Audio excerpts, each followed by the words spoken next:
Hi, and welcome to Horror Recapped. Today we'll be discussing the 2001 American psychological horror film titled Session 9. Beware, spoilers ahead, watch out, and take care. The movie begins with a man changing radio stations in his car. His name is Gordon Fleming, the owner of an asbestos abatement company in Massachusetts. Gordon makes a bid to remove asbestos from an abandoned psychiatric hospital and heads to the location with his friend Phil. As he drives to Danvers State Hospital, Phil tells Gordon that they can't gamble with the job. Finally, they arrive at the hospital, where they will meet Bill, who told them about the building. As they move further into the building, Phil's attention gets drawn to a machine.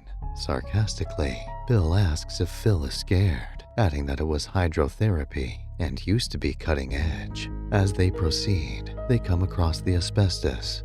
Phil mentions that it's deadly. Bill says that the other bid didn't mention that. They continue moving and encounter a dark room.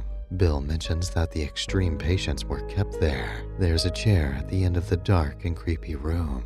Gordon hears a strange voice calling his name. He realizes he was called by Phil and joins them to proceed further into the building. Bill asks how long it would take to clean the building. Phil quickly answers, saying 3 weeks at minimum.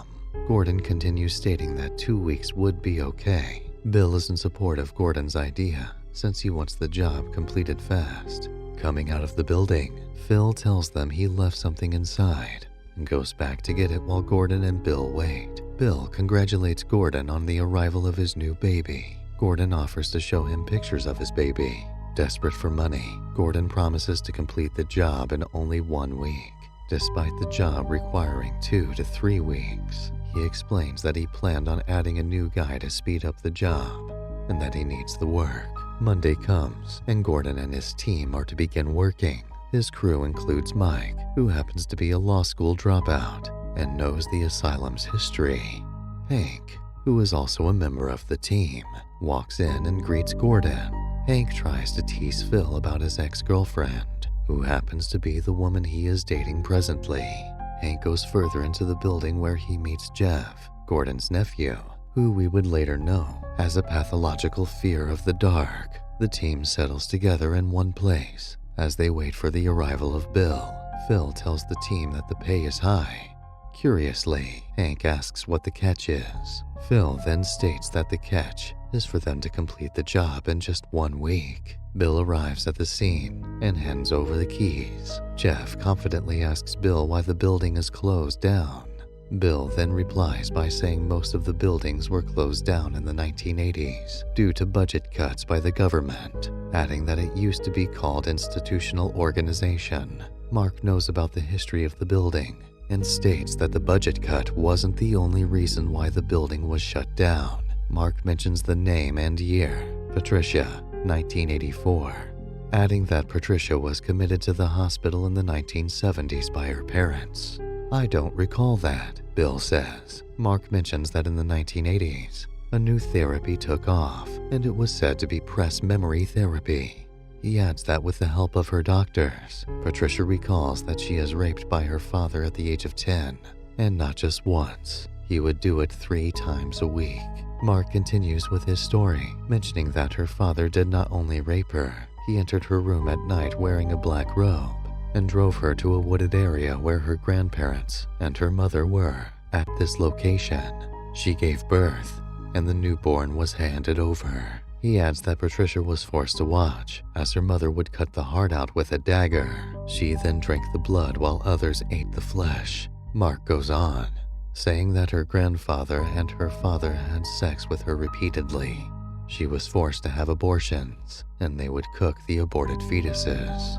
Super messed up stuff. Gordon tries to cut him off by saying enough before he could finish his story, surprised by what he is hearing. Bill asks if it all happened here. Mark is quick to reply, saying that it happened everywhere, and it was called satanic ritual abuse syndrome, which in the 1980s destroyed a lot of families. Mark continues to say that Patricia was ready to sue her parents, but dropped the case. Jeff asks why she dropped the case, eager to know her reason. Gordon answers saying that her parents had discovered a test result that she had undergone a year ago, which proved she was a virgin, and therefore none of it happened. The team begins working, and Mike discovers a box containing 9 audio tape sessions that contain records of Mary Hobbs and an evidence box. Mary happens to be a patient who suffered from dissociative identity disorder. Mike begins listening to the tapes in the ensuing days. The tape reveals that her psychologist attempted to unveil details surrounding a crime she committed at her home 2 decades prior, and Mary displayed various personalities that had different voices and demeanors. Some of her personalities she was not even aware she possessed. The following day, while Hank is moving around the crematory, he discovers a cache of antique silver dollar coins from the 1980s and numerous valuables from the crematory. He mentions it to no one and plans on returning it to take the silver coins. Later that night, Hank returns to the hospital to retrieve the items and discovers a lobotomy pick among them. He becomes frightened by noises and a shadowy figure who attacks him. The following day, Hank fails to show up for work. Gordon hires an additional worker to speed up the job, Craig McManus. Troubled, Gordon confides in Phil that he slapped his wife, Wendy, after she accidentally splashed him with boiling water. He adds that she refuses to answer his calls or let him see their infant daughter.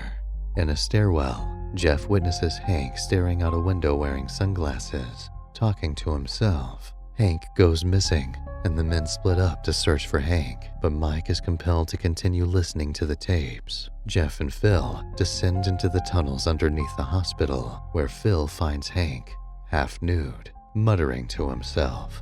The generator runs out of fuel, leaving a terrified Jeff trapped in darkness. Mike restores the electricity and continues listening to the 9th session tape, which reveals that one of Mary's malignant personalities, Simon, was responsible for Mary stabbing her little brother and parents to death.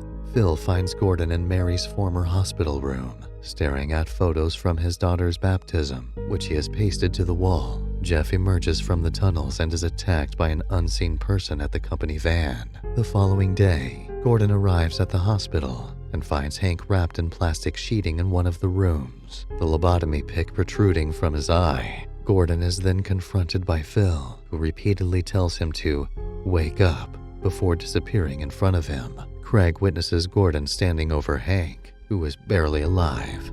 Gordon attacks Craig before pulling the lobotomy pick from Hank's eye and stabbing into Craig's. Gordon, in a disconnected state, finds the bodies of each of his crew members in various rooms in the hospital and suddenly recalls his killing of each of them.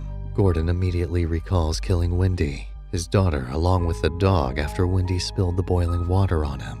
Gordon confusedly attempts to call his home to apologize to Wendy. A short extract from the 9th session tape plays. Mary's daughter asks her, "And where do you live, Simon?" To which Simon responds, "I live in the weak and the wounded, Doc."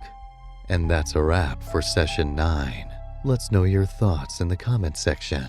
If you would like to look into other movies with us, then be sure to like and click the subscribe button so you don't miss a single video. Thanks for watching.